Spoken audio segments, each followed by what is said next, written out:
वास्तविकता में मेरे पास कलेक्शन के सिवा मैं रिसर्चर हूँ, सिक्काओं पर संशोधन करता हूँ, उसको व्याख्यायित करने का मेरा मुख्य काम है। राष्ट्रीय मुद्रा परिषद भारत का मैं नेशनल एडवाइज़र होने के नाते मेरा एक फ़र्ज में भी आता है कि मैं सिक्काओं के बारे में सही जानकारी लोगों को प्रोवाइड कराऊँ। अभी आप यहाँ आए हैं तो आपने कुछ चीज़ें देखी, तो मैंने उनमें 3-4 चीज़ों से आपसे बातें की हुई थी। पहली बात तो ये है कि हमारा जो हिंदुस्तान का स्वर्ण काल जिसको कहा जाता है, वो स्वर्ण काल गुप्त साम्राज्य का स्वर्ण काल था। गुप्त साम्राज्य में चंद्रगुप्त प्रथम से शुरू करके स्कंदगुप्त तक जो महाराजा हुए वो भारत के स्वर्ण काल के स्वर्ण साम्राज्य थे। उन्होंने स्वर्ण में, चांदी में, कॉपर में, लीड में अनेक प्रकार के सिक्के बनाए हैं। अभी आपने मैंने दिखाया कि चंद्रगुप्त द्वितीय, जिसको विक्रमादित्य भी कहा जाता है, वो विक्रमादित्य का बिरुद उन्होंने इसलिए प्राप्त किया था क्योंकि जो पुराना विक्रमादित्य है, जिसको ईसा पूर्व 56 के साल में जिसके नाम से हमारा विक्रम संवत चलता है, उसका नाम ही अपने नाम से उन्होंने जोड़कर बहुत सारे हिंदुस्तान का कार्य किया। उन्होंने जो आपको मैंने जो सिक्का एक आपने देखा था यहाँ, वो उनका लीड का सिक्का है। वो लीड के सिक्के में उन्होंने पंख फैलाए हुए मयूर की प्रतिकृति उसमें डाली है। उसका मतलब भी ये होता है, गुप्तों के सिक्कों में गरुड़ की भी प्रतिकृति हुई। गुप्तों भागवत संप्रदाय को मानने वाले थे तो वो गरुड़ की प्रतिकृति भी उपयोग करते थे, लेकिन ये सिक्के में मयूर जो पंख फैला हुआ, उसका मतलब है कि हिंदुस्तान अपने पूरे पंख फैलाकर पूरी दुनिया पर अपना आधिपत्य जमा रहा है, वो उनका इंगित कर रहा था। वो सिक्के में उन्होंने पूरा लिखा हुआ है कि चंद्रगुप्त विक्रमादित्य परम भागवत महाराजा धीराज, वो उन्होंने ब्राह्मी लिपि में लिखा हुआ है। ये बात हुई आपके ये। दूसरी बात ये है कि मैं आपको एक रसपत्र बात बताता हूँ कि भारत का राजपूत युग में एक महान राजवी हुए थे बापा रावल, जिसको काल भोज के नाम से भी कहा जाता था।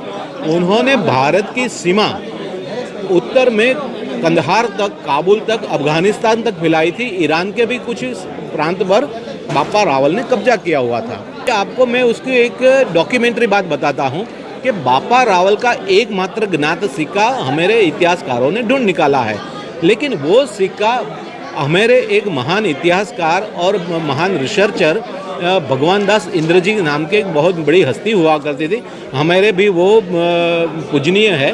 उन्होंने एक जो जिसको बोलते हैं कि सुनार की दुकान में से, भंगार में से उन्होंने एक सिक्का ढूंढ निकाला, जो सिक्का आइडेंटिफाई हुआ बापा रावल के नाम पर। वो सिक्का एक ही सिक्का है, वो सिक्का मिल नहीं सकता है, लेकिन गुजरात के महान कलाकार कलाश्री प्रौमल्य उपमन्यु जी ने उन पर से एक प्रतिकृति बनाई है, जिसके कॉपर पर बनाए थे। वो भी आपको मैं बताता हूँ, वो रसपत्र बात है।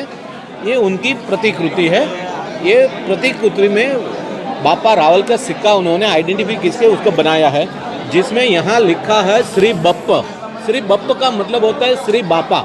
श्री बापा, बापा रावल इतने प्रेमाल राजवी थे कि लोग उनको उपनाम से बाप जी के नाम से पुकारते थे। बाप जी मतलब बाप, बप्प।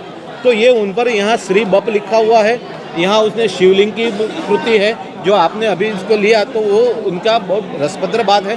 दूसरी बात आपकी ये भी मैं यहाँ आपको बताने में मुझे बड़ा गर्व होता है कि भारत का प्राचीन इतिहास इतना समृद्ध है कि उन पर तो कुछ लोगों ने रिसर्च किया ही नहीं है।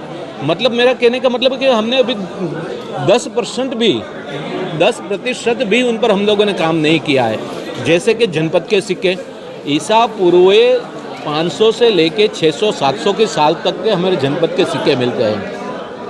दूसरी एक साहब जी मैं आपको बात बताऊं कि हमारे इतिहासकार ने सबसे बड़ी गलती की है कि चंद्रगुप्त मौर्य से हमारा इतिहास का एंकर डाला हुआ है।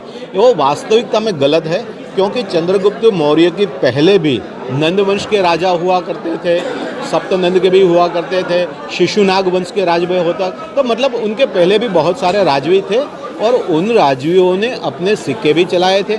उनमें से कुछ जनपदों के सिक्के के नाम से आइडेंटिफाई होते हैं। वो जनपदों के सिक्के में बहुत सारी कलाकृति है।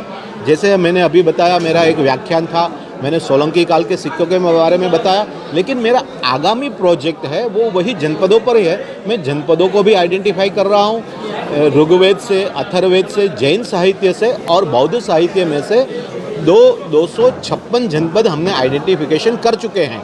अभी उन पर भी हम अपना कार्य कर रहे हैं और मैं आपसे तो यही गुजारिश करता हूं कि आप मीडिया के लोग हैं तो यही बात हमारी सांस्कृतिक बात आप लोगों के ही कंधों पर है कि आप सही बात सही जगह पर पब्लिक तक ये बात पहुंचाए और हमारे सांस्कृतिक जो उत्थान का कार्य है उनमें आप भी हमारे हाथ से हाथ मिलाएं।